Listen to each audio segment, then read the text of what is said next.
Hello everyone, in this video I will show you how to change YouTube channel link in 1 minute. Basically it's pretty easy, just follow the steps I do to not make any mistakes.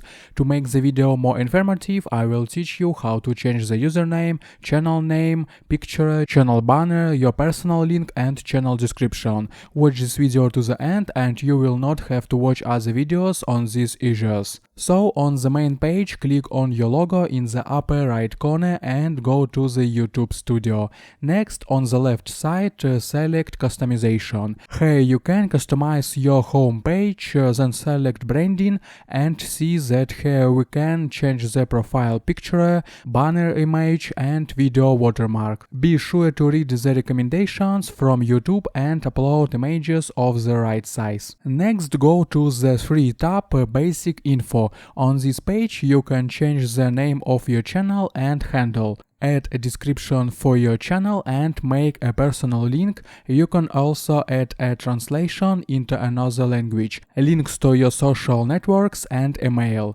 That's how simple it is. After all the changes, do not forget to click publish in the right corner. Also watch my other videos about YouTube at the link in description and you will learn a lot. I hope guys this tutorial made your life a little bit easy and you like this video. Subscribe to my channel and write your comment.